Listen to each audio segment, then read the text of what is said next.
This is the epicenter of audio frequency entertainment. I love it. It's awesome. Can't get enough of it. Oh, yeah. You guys are the best. Heffron and Reep. I love you, love you, love you. The Heffron and Reep Show. The comedian John Heffron, in his habitat, inches closer and closer to the podcast mic. He doesn't migrate to it with the consistency of others in his species. Nonetheless, he, like all in the podcast world, is hoping for more subscribers. And maybe, just maybe, someone purchases his book. This is the epicenter of audio. Aha! I love it. It's awesome. Can't get enough of it. Oh, yeah. You guys are the best. Heffron and Reep. I love you, love you, love you. The Heffron and Reep Show. Hey everybody, welcome to the Heffron and Reep Show. I'm doing this in my dining room, my great hall. Many of you know I live in a 20,000 square foot house, so it just sounds empty any place I go because it's just big. Hear that? It's the sound of a new kitchen table that doesn't soak up sound. Anyway, you might be asking yourself, hey, John Heffron, where's Jon Reep? Isn't it Heffron and Reep? Where is Reep? We see Heffron.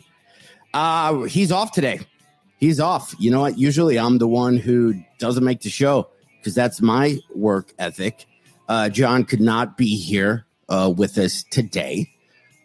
We all miss him. We all send him our love.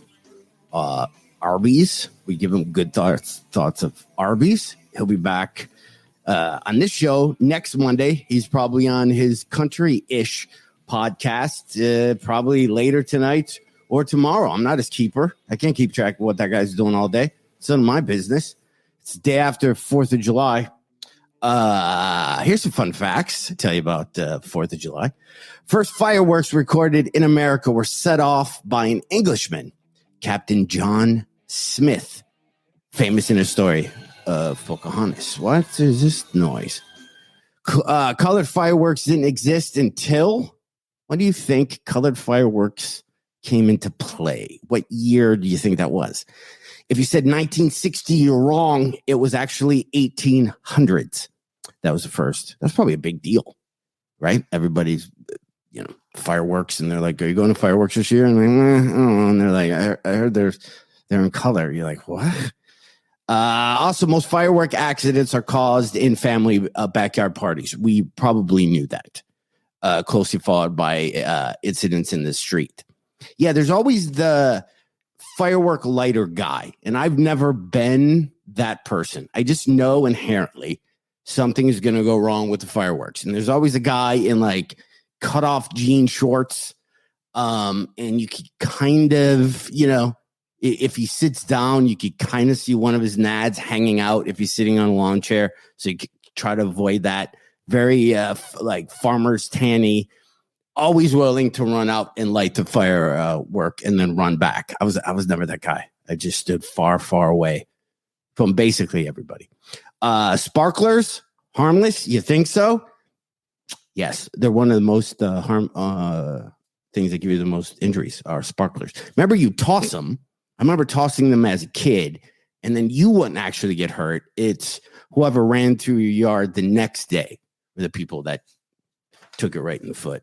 Anyway, as you know, Mr. Reep is not on today's show, so I was going to bail myself and decided, no, John Heffron, it's time your work ethic changes, and it's time that you just get off the couch and you just try to do stuff because other people do stuff, so I should do stuff. But I didn't want to do stuff by myself, so I asked my super duper good friend, Tammy Pescatelli, to come on the program. Very popular from last time she was on. So I called her. She was doing something something family-y, something very important. And I said, will you come on the show? And she's like, well, do I have to be there the whole hour? And then I told her, no, you can just come on for like a minute or two. But once she's on, between us, she's probably going to be on the whole time. Because I have nothing to talk about. I have one cool thing to talk about, but she's probably going to be on the whole time. So with that, we should play our cool bumper and just get Tammy Pescatelli on to the program, and then we'll continue with.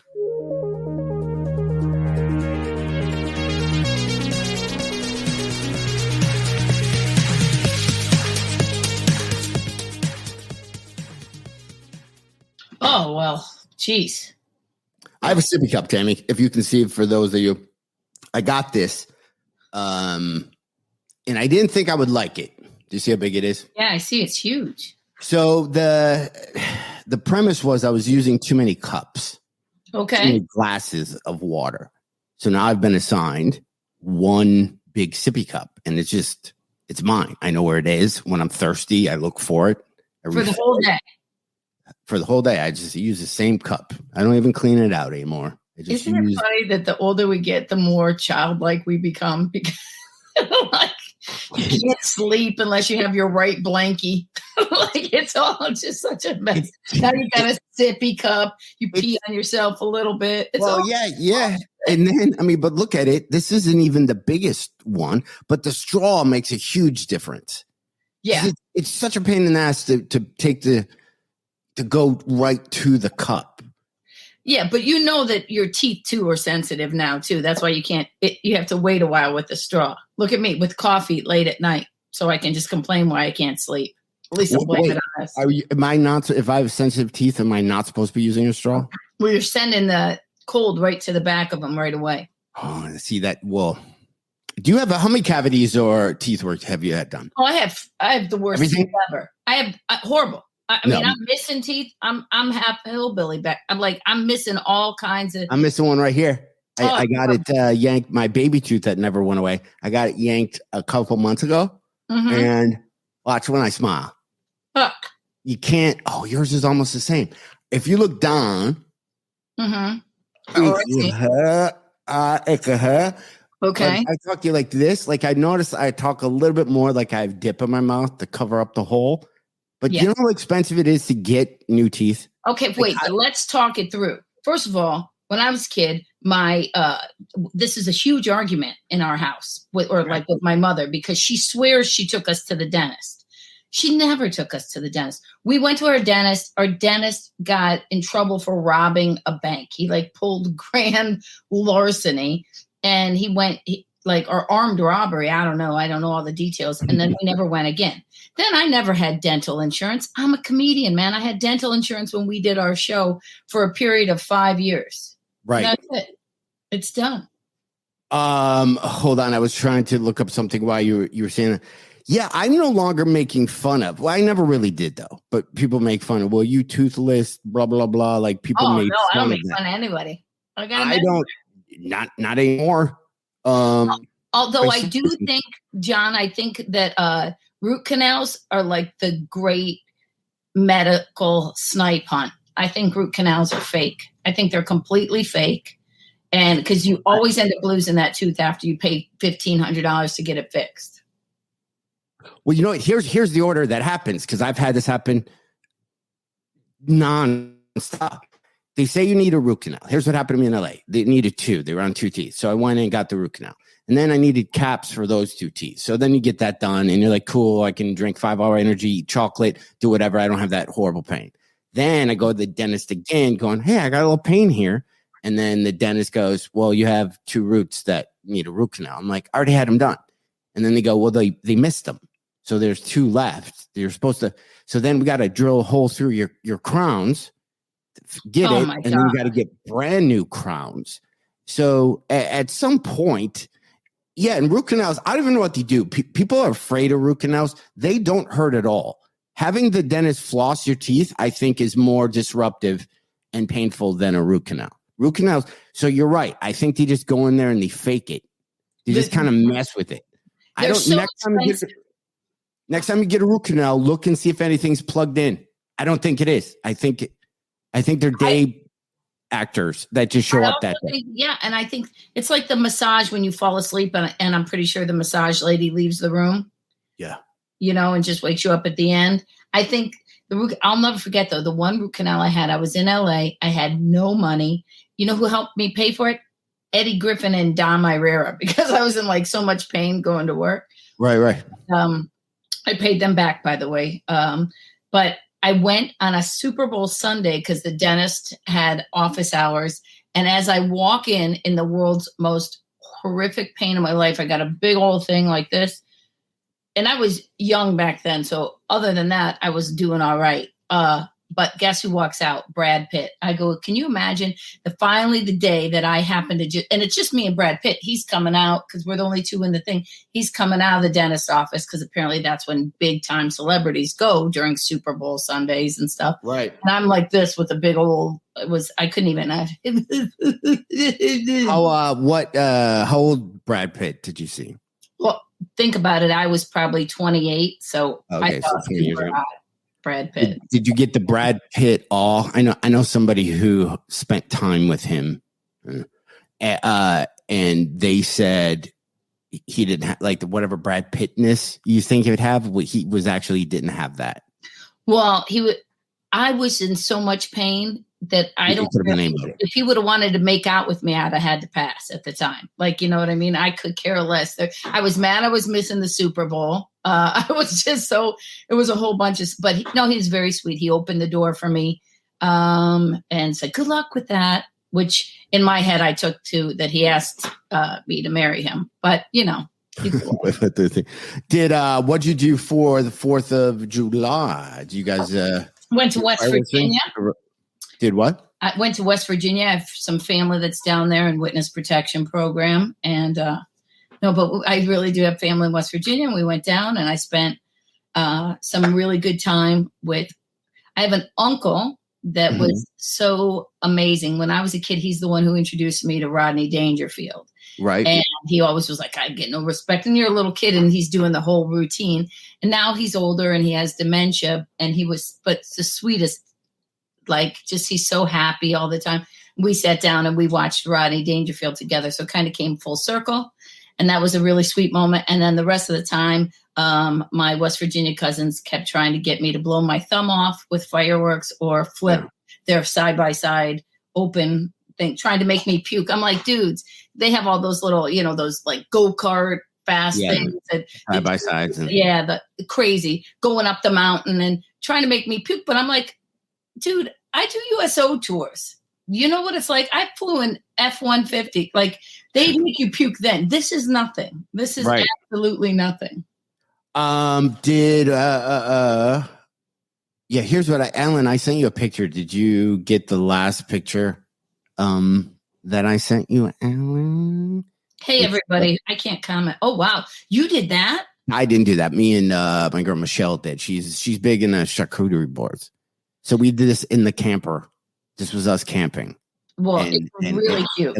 And we made that. See the stars in the usually how I do it is I would finish that off. And the running joke is I grab a handful of goldfish crackers and I throw it just on top of that. Well, my hook. It's beautiful. I'm glad that your girl did that because otherwise I would thought you got a vagina for the 4th of July. Well, no, I'm a big fan of charcuterie boards now. I'm going to I'm big into chalk paint and flipping furniture. Yeah. I just like buying. I'm afraid to paint anything, but I just keep buying pieces of furniture that I'm going to sand and then flip. And then I came up with this idea that I would think would work as a store. If you would what I do on the show is I pitch a lot of things that are legit businesses and probably people will steal. Yeah, that's our whole relationship, quite frankly. So find another great idea that we don't do and someone else does in the next. So listen to this idea. I was come up with the name of the thing first, and then I figure out what's that thing. Okay. So you say the name and I'll try to guess what the thing is. It would be a business. Okay. Okay. Before and after. Well, clearly then we're talking about you redo pieces of furniture then, Yeah, right? here's the hook. I got 3 different things here. It's a donation center where people bring their old furniture or we come and pick it up. Because I have old furniture. I've noticed the biggest pain in the ass is trying to get rid of it. Okay. 1-800 junk is a ripoff, and they charge $1 billion to remove stuff that should be set on fire. I don't mean the ripoff. I think it's really expensive, right? Because they go by height and then they stack everything straight up and then they charge you. That's their move. Okay. So anyway, so we pick up your furniture and it's in the back warehouse. In the middle part is the shop full of every piece of sanding equipment, paint, everything you could possibly need. Okay. You come in as a furniture person who enjoys flipping. You pick out your piece. You use our stuff. You paint it. And then we put it in the front of the store. And then we split the profit with you. I like that. I like that a lot. So you could come in. So you're not flipping the stuff at your house. You're not doing all that. We have all the equipment. I have already thought about the rules is you have to buy all your supplies from us, you know, or it's like a membership or it's like a gym. Right. Because right now I have so many projects in my basement. I'm doing. Just come to us. You go. We have wine. Yeah. You have Hermos. You have wine and it's a group every Tuesday. And you guys grab the pieces or you bring your own. And then the front of the store is a resale shop and you just flip the furniture. So I like it. I hate going called before and after furniture. Because now what are the people saying, Alan? Anybody saying anything? Like John has a house, is what they said. Yeah, that's okay, I don't know. John, the idea man. Tons of ideas, said Shane. Hi, Shane. Yeah. So I'm afraid to read. You know, I posted a comment recently on Joe Rogan's Instagram. Okay. By the way, there are 700 podcasts that only talk about Joe Rogan's podcast now. It's like this weird thing. Yeah, it's weird. I try not to dive off. If I'm going to listen, I listen to only the main thing. You know what I mean? I don't like carbon copy kind of thing. Well, no, people literally go on Joe. So I posted, I think that they have a big McGregor fight coming up. And I just, you're laying in bed and I scrolled and I saw it. And I go, I don't know a lot about fighting. Which one is Paul Sean? Or who's the guy who's Mark Paul? No, not Mark Paul. No, you're talking about the Logan Paul? Logan Paul. I go, which one's Logan Paul? That's all I said, right? If you were to read it, you would see it's a throwaway. Mm-hmm. So on my Instagram, it's comedian John Heffron. I probably got 400. I had to literally shut off the notifications. People going, why do you have the word comedian in your title? Like, obviously, you don't know. You should take comedian. Like, oh, these people shitting on me for just one simple, which one is. Obviously, it's not the thing. So I get. Is it a sarcasm thing, or is it just that fan base or that age group that are just combo? Like, I ended up deleting that. The problem is that's their new thing. I can't help it. I'm not a narcissist in real life, but I'm a social media narcissist. I post what I post. I don't read everybody else's comments. I don't scroll down and figure out what they say. So I don't know who has time to read everybody's comments on things. And that's who you're dealing with. You can't get out. Listen, I just had a guy say to me, hey, I got these 2 friends that are doing open mic in Charlotte, and I'll see if they can get you in the club there. And I was like, listen, baby, good. I've been playing that club for 2 decades now. like 2 decades, 25 years in comedy. I've been playing that club. But thank you. That's so sweet. Well, we are. I wanted to talk about the other thing we were going to talk about before Brian. But so I'll tell you that. So speaking of 20 some years of comedy, I'm going to deal with this real quick, and then. Heffron and Reep. Subject change. So my 33 years of comedy is this summer. Wow. Right? And 89. So is that 33 years or 32? I don't know. We're close. 33. Yeah, I don't even know how to. Yeah, that's a lot. 94 was, so maybe it's my 26th year. 20. I don't know. I don't get paid enough to figure out math. So my very first paid gig, not doing sets or not, where my first road gig ever was in this place called, I should show you. I'm going to show you on something I just got. I need 1 second. All right, I'll talk to you guys about something. Yeah. Listen, guys. Tell them where you are in Michigan in November. I'm going to run and get something for storytelling. I'm in the Magic Bag, November 7th in Ferndale, Michigan. John's going to at least introduce me. Come hang out. He'll definitely be there if you want to see him. And then I'm going to tell you one other place real quick. I'm in Huntsville, Alabama, July 24th through 25th. And these weren't necessarily to show you guys. This is because I need to remind myself that I'm going places. I don't remember anymore. All right. So my very first paid gig, right, was Why couldn't you do this? Why do you have to go get... Oh, that's Florida? Where are you? I have... Oh, yeah. Why didn't you just... I have a Michigan charcuterie board. That's hysterical. So my first paid gig was right here in Alpena, Michigan. Okay. So 33 years ago out of bowling. I am way more winded running in to get this charcuterie board than I should be, by the way. So my first paid gig was at a bowling alley, the Thunder Bowl in Alpena, Michigan. I got paid $50 to MC, right? And it's like a 3-hour drive, maybe from wherever I lived at the time. The headliner made me give him $20 for gas. Oh my God. And when we went through McDonald's drive-thru on the way home, I bought McDonald's and nobody gave me cash back. That's hysterical. I will tell you, Twinsies, my very first paid gig ever, Moline, Illinois, at a bowling alley. They did not stop bowling. And the headliner, I was emceeing, and the headliner was a guy named Fred Klett out of, I think, Milwaukee. Wisconsin. Yeah, and he was amazing. Yeah. One of the nicest guys. I don't remember who the feature was, but I just remember going, wait a minute. I just did 5 minutes and I got $50 and I thought I was the most brilliant businesswoman in the world.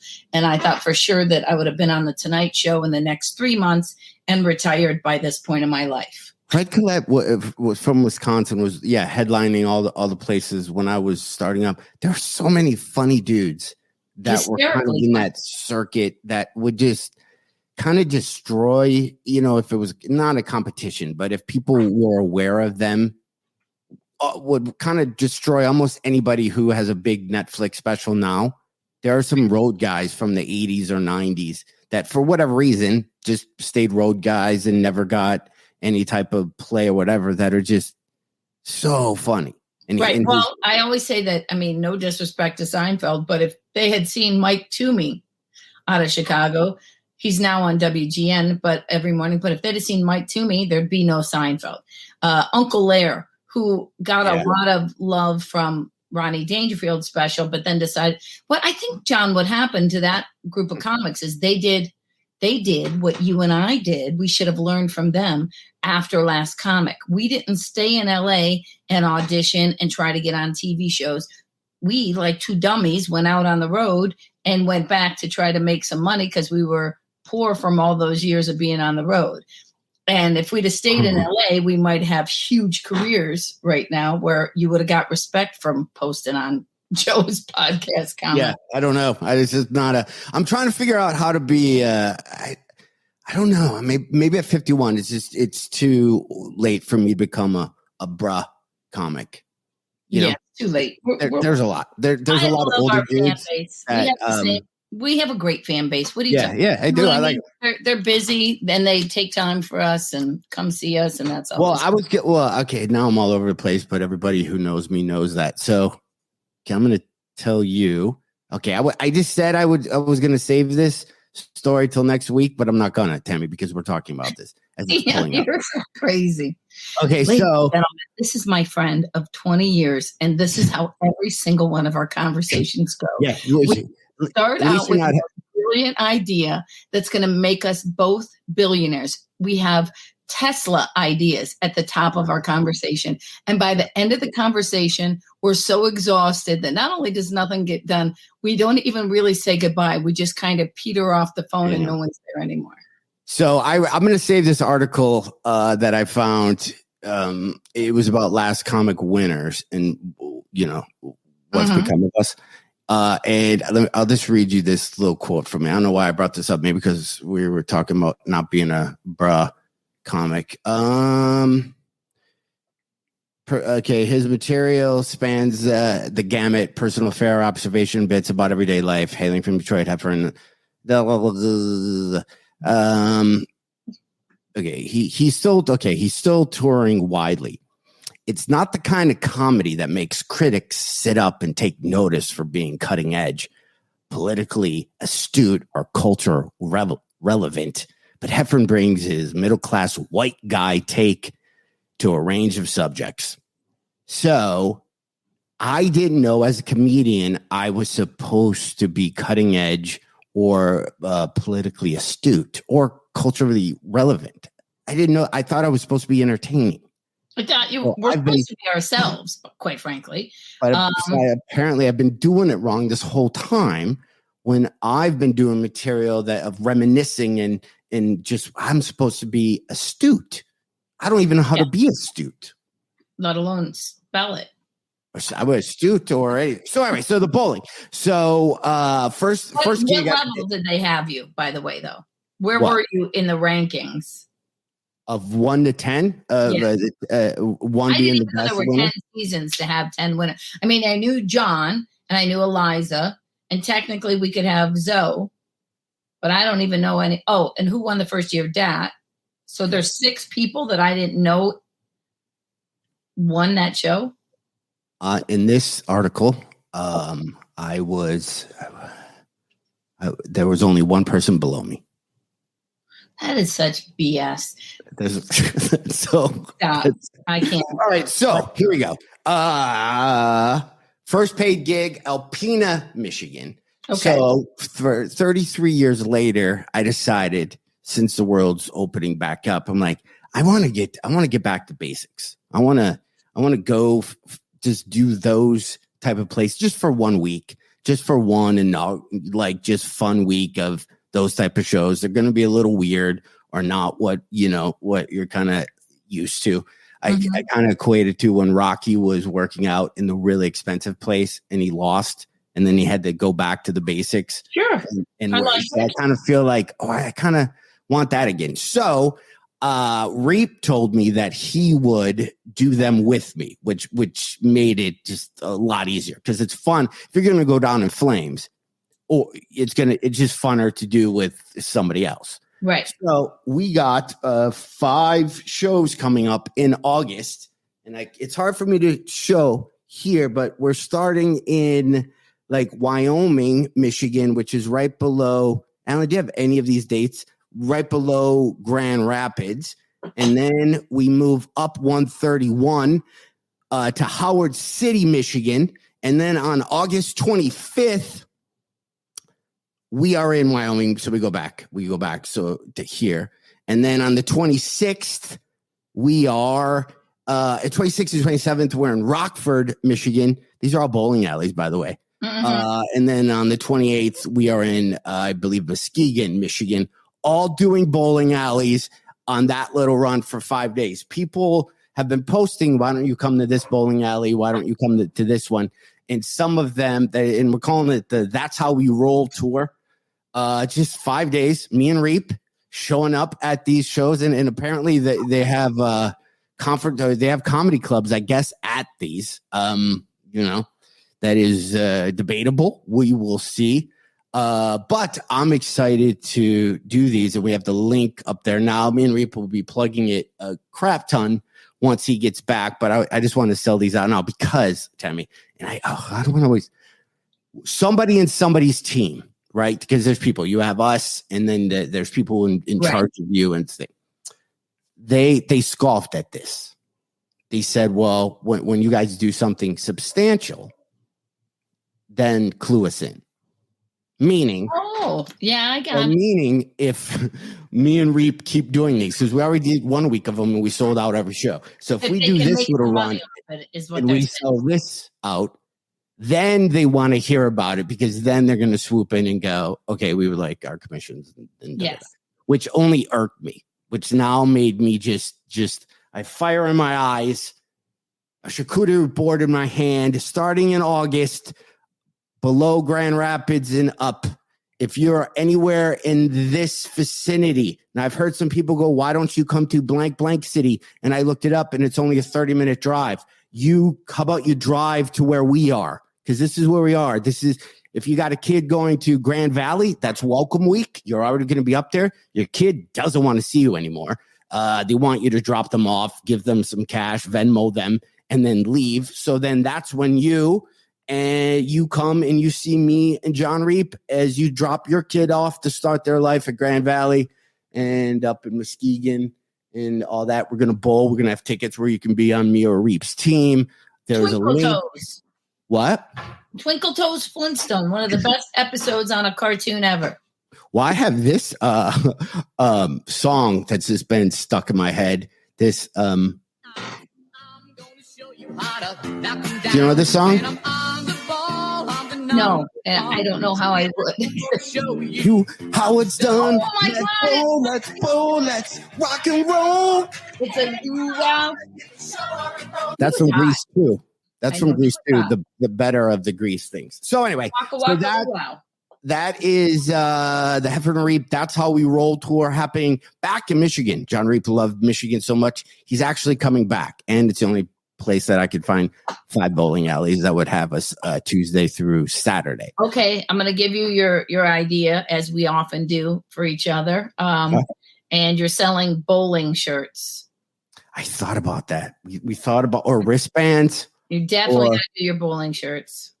Bowling shirts, I think, would be expensive. Well, you can make a T-shirt that looks like a bowling shirt, just like a tuxedo looks like. You could make a tuxedo T-shirt. You can make one that looks like a bowling shirt and has the original. We were gonna call it Back Alley Boys, and then the Back Alley Boys tour, and then we decided that sounded a little too illegal, a medical procedure-ish.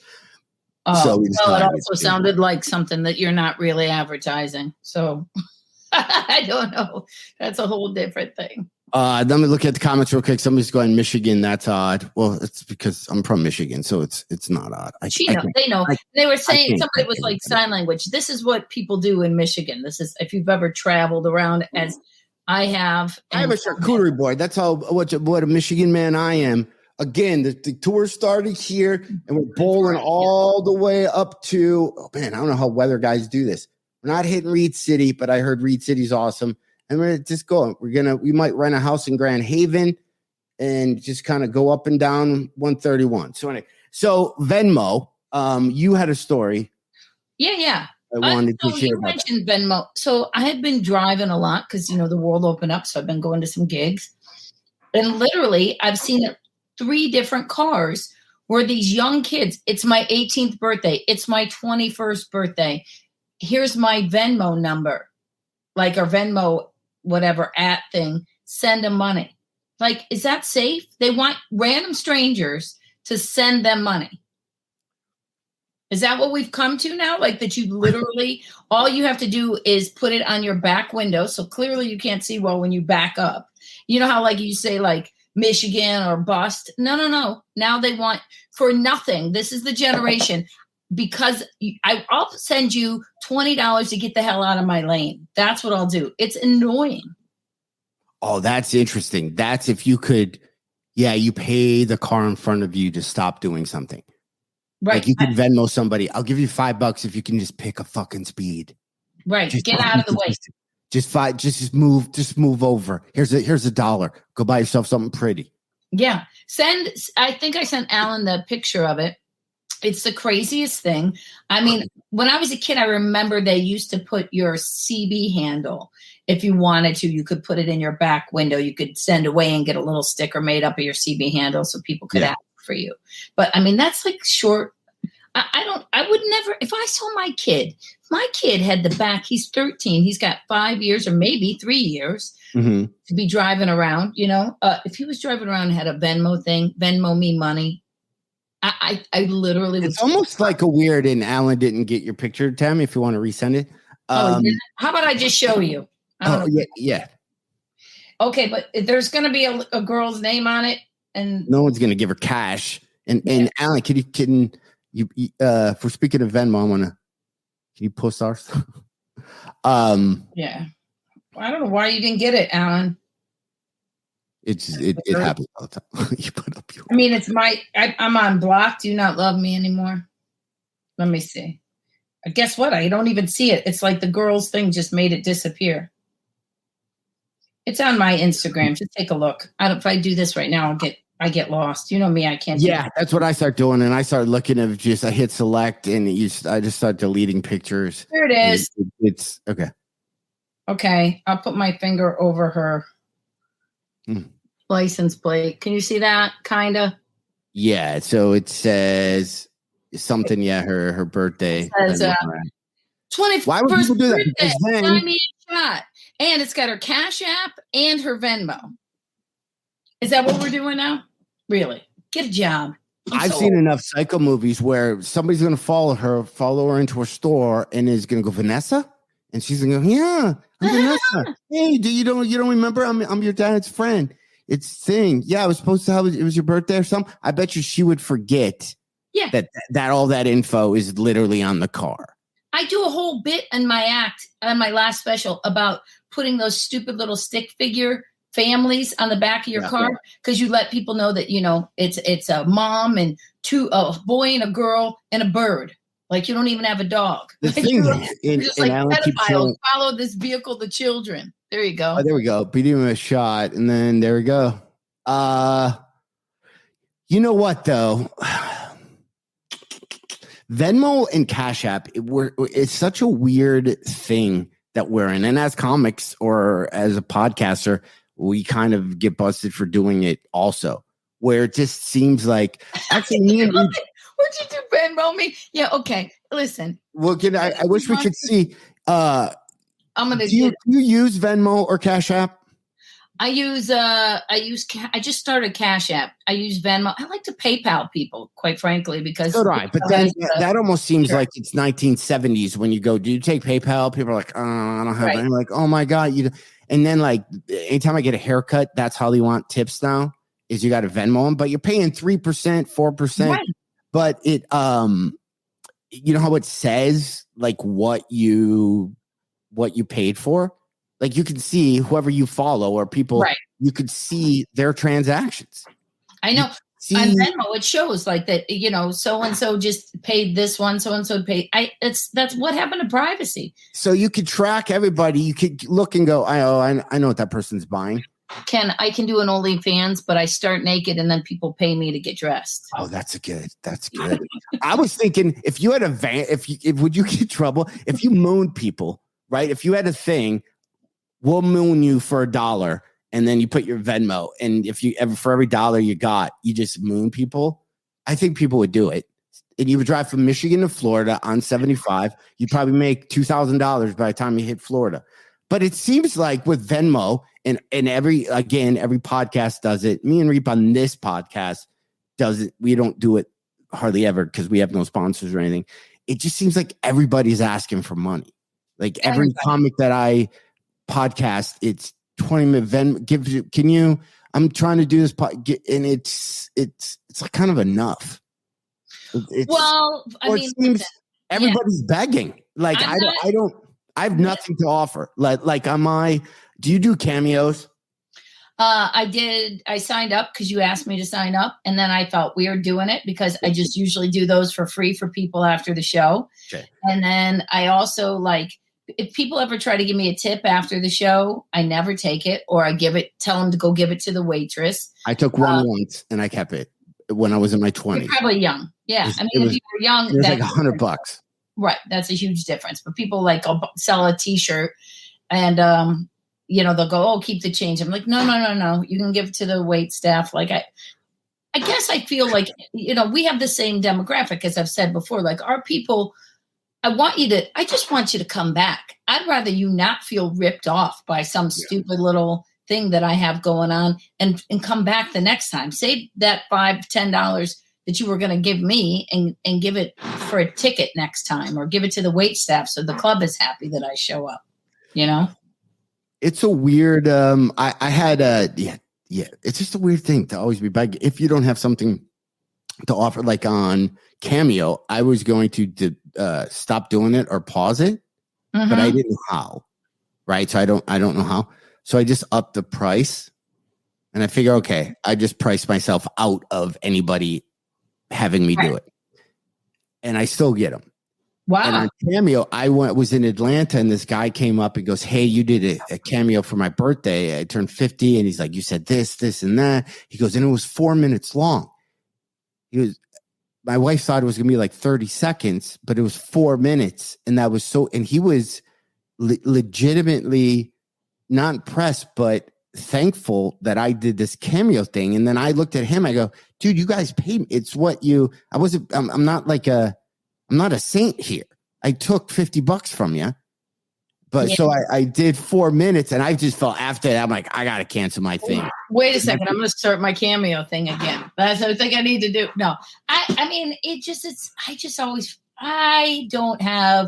I have confidence enough in me to get on stage, or whatever need for attention that I had has been satiated. But I don't believe in, like, I mean, even in the old days when people wanted autographs, I didn't even have anything with me. People go, "You have something to sign?" No, nothing. I don't have headshots. There are people I know that carry headshots. I'm just not I guess I don't. I love what I do, but I just never think about it in a monetizing way, which is why I probably should put my Venmo on the back of my car.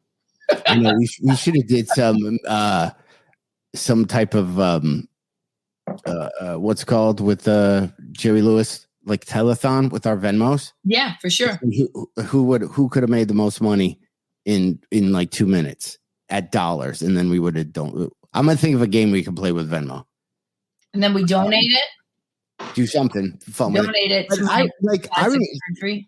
I remember comics selling like remain nameless, like Polaroids of themselves after shows, and they would charge $20 to I know exactly who you're talking about. Yeah, they would get $20 and people signed them, but people liked it. I always thought that was weird, right? And then there are people who then scoffed at a comic selling a picture of themselves. But then this new trend happened where people started charging for meet and greets. So then they would go, "Hey, there's a $50 meet and greet. You get to meet the comic, and then for $75 you get a t-shirt," and then they'd have a little wall set up with their name on it, and people would come. And so they were getting $100 per person to meet. But somehow I'm like, you just did the same thing that the Polaroid guy did. Yeah, you just added some zeros to it and made it trendier. With the level of comics now, it's a friend of ours, lots of friends of ours, but are getting movies now based on jokes in their act. And I'm like, you and I both are storytellers. We tell lots of stories that are based on real things that we either funnied up a little bit or just really happened that way. And I'm like, how did I miss you get a movie job? I don't know, but I'm gonna Venmo. That's what I'm gonna do at my before and after furniture store. That's a good idea, don't you think? Sure, I got it. You come in and you pick the project you want to work on, and then we in the house takes $50, and then either you pay a membership that covers your cost of material a month, so you're not. That's a franchise, and you just go. That's a franchise. There's got to be one baller out there. One up tomorrow. Shane Flint, you're out there. I know you're a baller. You come on, dude. Just go fund me. Where's he at? Did he leave? You can't come in the middle of the show. I'd have that guy running, asking questions. Topher Morrison's on. Topher, if you're still there, he would be a good guy to run it. But anyway, yeah. I looked at websites that I had, by the way. Man, I'm all over the place. Randy said, "Wait, what are we talking about now?" I feel the same way, Randy. I have no idea. Heffron and Reep. Subject change. I don't know what we're talking about anymore. I really don't. Mm. I have a birthday in 2 weeks. That's right. Mm-hmm. But you already said you're 51. You know what I did? I rounded up, and older now? I've rounded up ever since I was on stage. For some reason, when I was on stage at 22, I thought the jokes would be funnier if I said I was 25. Wow. Right? Because I'm like, so, like at 22, I'd be like, so I'm almost 25, and then I would have these jokes about that. Or when I was 27, I'd be like, well, I'm almost in my 30s. Joke. And now I just realized that I cheated myself out of years and years by upticking my age.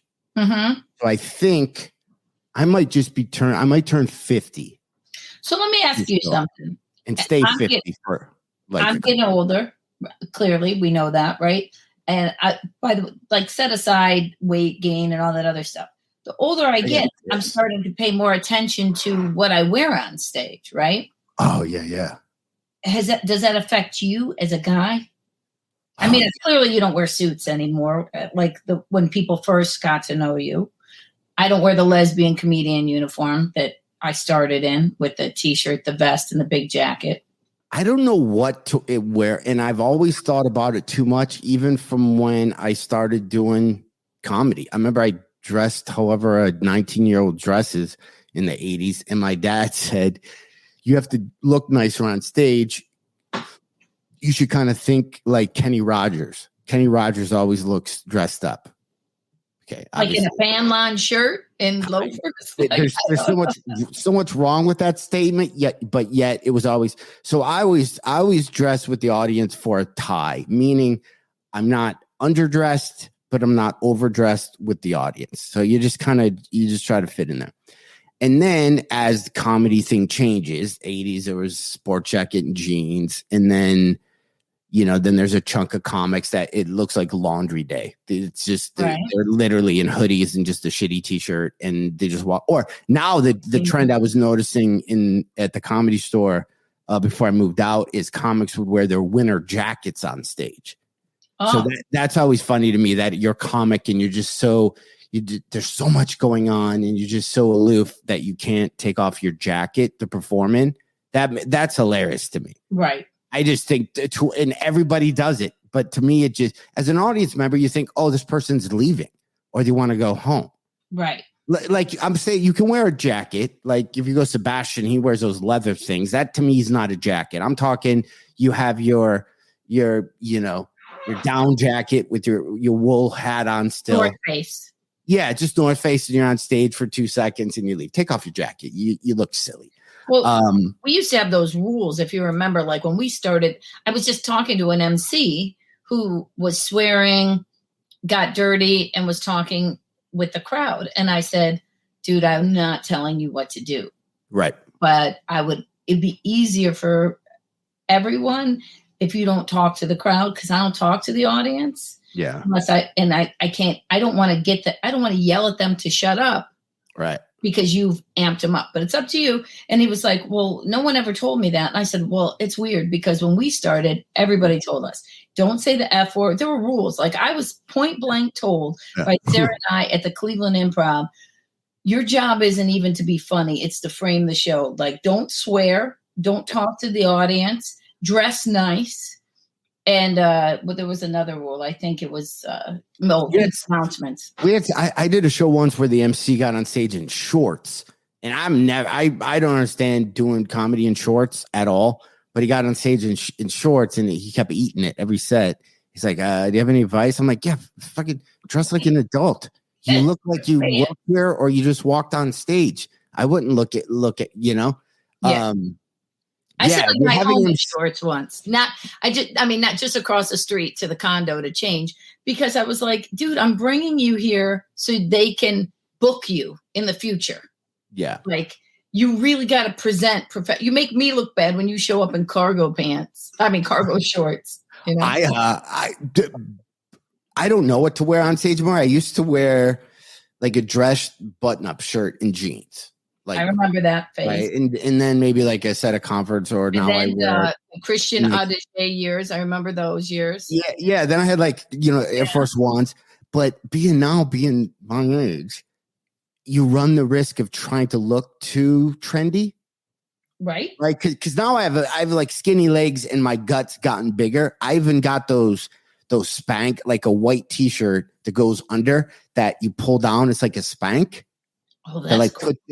that puts your gut in, but then it like rolls up because it's so weird that it goes right about at my boobs. Like, so I have to then, so it's almost like that Pillsbury stuff where if you flick it too hard, it goes poosh. Honey, I have pressurized rubber that I pull it all. And then after a while, I just stop. I don't care. And it just depends on if I care that day. I always pack it. I have a weird, I always watch, Born Identity or those type of shows are my favorite. And I actually have looked up, and I will share this, how to dress like Jason Bourne. Like, I want to dress like a spy. Those guys always dress just nondescript. It looks cool. Or I want to dress like Sting. So I have two options. I like that. I know. I don't how to find that, or I don't want to be, but you just go, oh, that guy's cool. I know. Because all 50-year-old guys have those, their cuffs or whatever. Yeah. What's on your shirt? The cuff, not cufflinks. Yeah. You like your shirt. Every 50-something guy has those flip back where those things are super like paisley and there's a bunch of colors. Like that's a very stereotypical 50-something-year-old guy. Yeah, I think like just like a long sleeve, cool Izod type sweater, dark, solid colors for you. Great. I had to stop. Like I was constantly, as I got older, I became less trendy, but almost more kind of Tomb Raider-y. Like I started like to dress tougher. I don't know, leather Tuscadero-y. And I'm like, okay, now that's going to look a little weird because I am grandma age for some of these people. I like Tomb Raider-y though. That makes sense. Yeah. I've been dressing that way, so I have to figure it out. It just depends on where. I feel weird. I gotta, we'll see. It's a. Now was it? I don't. What was it? You or what? I'm trying to think. Maybe it was Rachel. I was saying her name wrong. Feinstein. I don't know. I love her, but right. Yeah. For sure. I remember she wore a skirt on stage once, and boy, some guy in the crowd just went after her, something about her legs or just something. And then she had to talk after. We were talking after. She's like, yeah, it's weird with women. If you wear a skirt, you've lost all the dudes are checking out your legs. If you walk, they're trying to catch a butt cheek or something. But if you go jeans, then you look frumpy. It's a thing, Yeah. Well, when I was young, there weren't a lot of women. So I always say I was cute by elimination because there weren't a lot of female comics, number one. And then a lot of them weren't young. And so I used to wear like 2 bras to not have big breasts. I was trying to tried not to draw your sexuality into it. And then a lot of these young girls came out and posed naked on their album cover and then complain about sexualizing the industry. And I'm like, I noticed that with a lot of people where they start and then pretty soon it's just like one picture of them in their underwear or bathing suit. And then it's all just butt shots and I'm performing at, and then butt shot. I do butt shots. They're just other people's butts. I just take picture of people's butts. think that's the key. I think that's it. All right, so let's plug some stuff for yours again. I know you're at the Magic Bag here in Michigan. November 7th. Are you going to come? You're going to at least introduce me, right? Right here. So Tammy and my charcuterie board is, how do people do this? You're, right around here. Not Troy. You're going to be staying probably in Troy, but you're going to be, I went to first grade here in Livonia. Staying at your house. You're going to bring your trailer and I'm going to stay in your stay there. So you're in November. And then I'm going to show up at that show because 3 days later, I'm at the Comedy Castle in November. That's wonderful.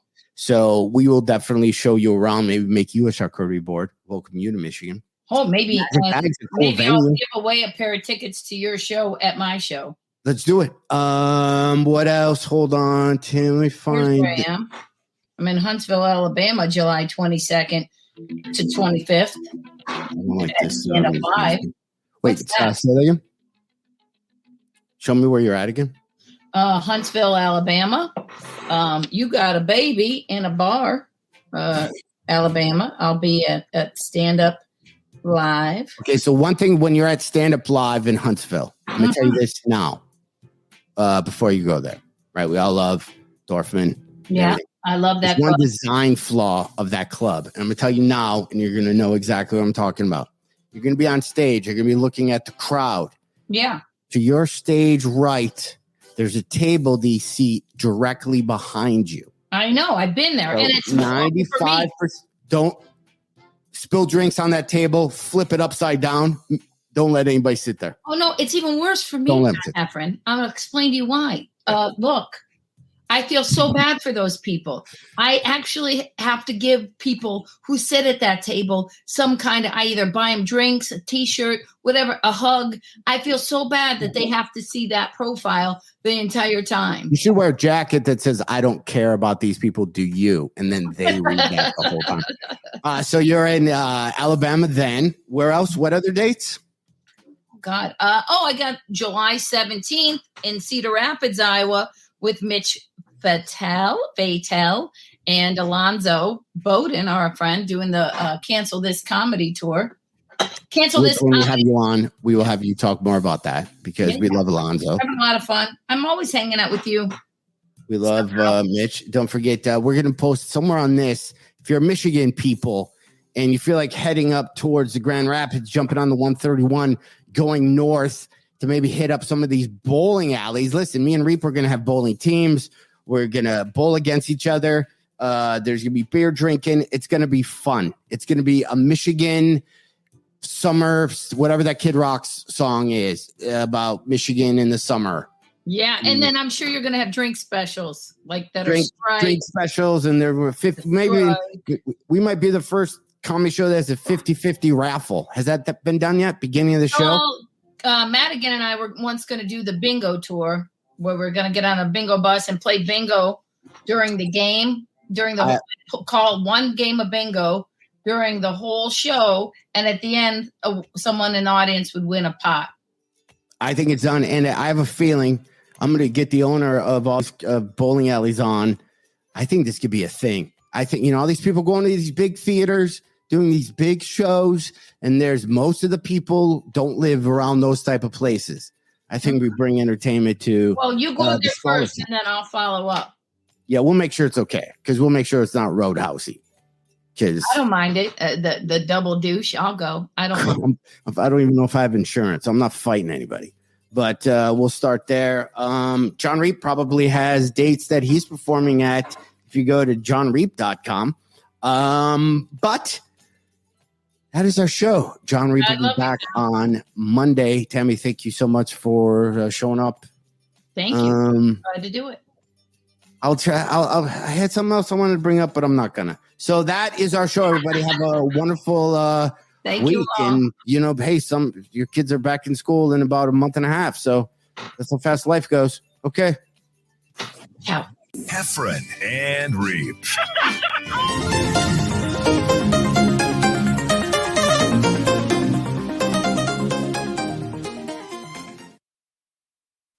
Since you love the Heffron and Reep show, please go to iTunes and let them know.